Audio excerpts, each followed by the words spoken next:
Bob Beckel. This is Cal Thomas, a conservative who is pro-life, A liberal who once worked for Jimmy Carter. who favors smaller government, Who believes in big government. and in a town full of cheap shot artists, I've never heard Cal take a cheap shot. But even when he's wrong, he's likable. And this is Common Ground. And this is Common Ground.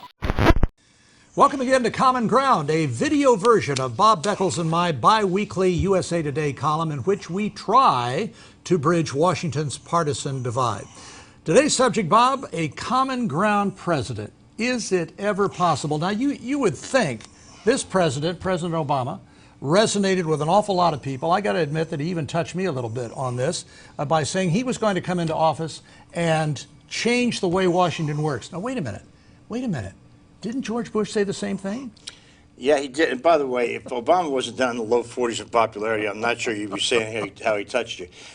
Look, Bush said it, Obama said it, and listen, I'm going to assume the fact that they both meant what they said. Absolutely. But when they get here and they realize what this is all about, which is that it is a town that is consumed with special interests and money and polarizers, and both parties, the Democrats less than the Republicans, have gone left, and the Republicans have gone very right. The other thing I will say is, at least in Bush's case, Democrats gave him some votes. I mean, he gave him votes on No Child Left Behind, gave him votes on his war, gave him votes on taxes. The Republicans haven't given Obama a single vote. Well, you know how the polls work, Bob. Don't forget Ronald Reagan. You know, the Democrats were giving him what he wanted, tax cuts, other things. And then his popularity started to decline, and all of a sudden they weren't so cooperative anymore. But look, the point you were making about both parties, both Obama and Bush, came in promising to change the way Washington works and couldn't. One of Reagan's great characteristics was speaking over the head of the entrenched interests here. He did that very effectively. Why couldn't a common ground president say, get on television, get on radio, do interviews and say, here are the special interest groups that are holding up this legislation, and if you want this law passed, you go after them. Here's their name, this is their address, American people.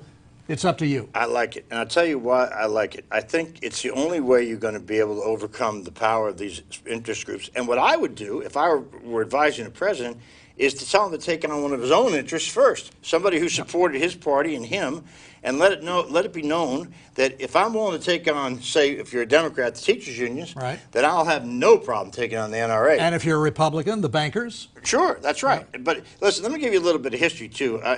Sort of a sad thing is about to happen, I think, this November, and that is the Republicans may well win the House. Oh, no, Bob. That's right. Well, this will be one of the last of our Common Ground sessions, because I'm moving to New Zealand. Here, little history here, though, interesting, that when the House and the Senate, or one body, is controlled by one party and the White House by another, it's amazing how much gets done.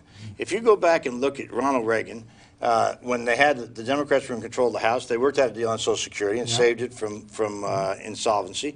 You look at George Bush, No Child Left Behind, I mentioned that before. Go to Bill Clinton and welfare reform. Bill Clinton got that through after they lost the House and the Senate. So I think there may be a little bit of a silver lining in what otherwise is a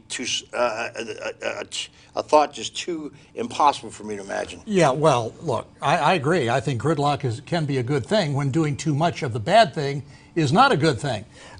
Frankly, I think that there are too many laws being passed. I think Congress does too much.